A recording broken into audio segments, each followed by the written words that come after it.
The unprecedented impact we're having on the planet is not only putting the ecosystems we rely on at risk.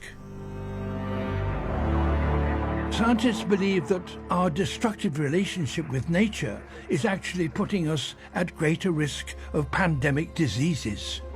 We've seen an increasing rate of pandemic emergence. We've had swine flu, SARS, Ebola, and we've actually looked back over every emerging disease and said, where did it originate on the planet? And what are the things going on there that could have caused it? And we found we're behind every single pandemic. And it's human impact on the environment that drives emerging diseases. Animals have lots of different viruses that circulate inside their bodies, just like we do. And so one of the most obvious ways that we're making it more likely that a virus would jump is that we're having lots of contacts with animals. The wildlife trade is at unprecedented levels. We have huge markets with tens of thousands of live animals shedding their viruses through feces and urine, being killed in front of you. These are incredible places for viruses to spread, and we're connected to that trade through things like the fashion industry. We've seen this huge increase in the use of fur trims for winter jackets, and that means hundreds of thousands of animals are bred in fur farms. You have large densities of animals put in a situation with a lot of people. To make things worse, those animals are very stressed. And we know that animals that are stressed shed viruses at higher rates.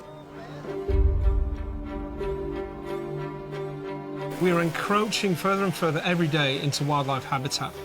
31% of all emerging diseases have originated through the process of land use change. Forests around the world where there's a lot of biodiversity have thousands of viruses that we've never come into contact with yet. The minute we build a road in there, we start getting exposed. The first people into those logging camps go out and hunt bushmeat and pick up the viruses. That's how HIV emerged. Then we bring our livestock in. Viruses move from wildlife into livestock into people. At every step of the process, we're bringing people closer in contact with wildlife and their viruses. It's easy to imagine that we're so far away from these diseases' origins that it's nothing to do with us. But we drive it, actually. Our consumption of beef drives this. Our consumption of poultry and the products that are used in poultry drives this.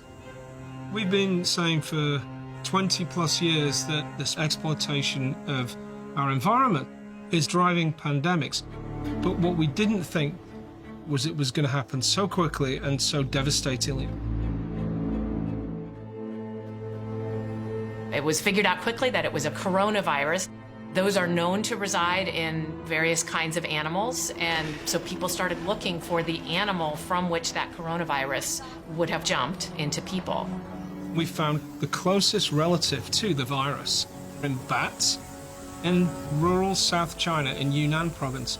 It's really well known for its biodiversity of plants and of animals, including bats. And they live in these incredibly complex colonies. One part of the colony is a nursery where all the kids live, and the parents fly out every night to get food. But Yunnan has been under incredible change for the past few decades.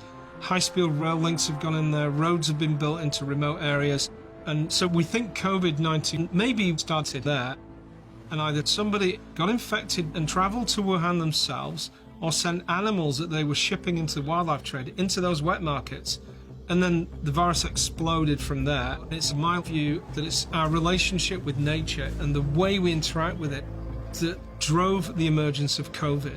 We've been changing biodiversity in really critical ways that made this more likely to happen. If we continue on our current pathway, then what we've experienced this year might not be a one-off event. We estimate there are going to be 5 new emerging diseases affecting people every year. We cannot live with that and the rate at which they're increasing and crashing our economies. If we have one of these every decade, we cannot persist with that level.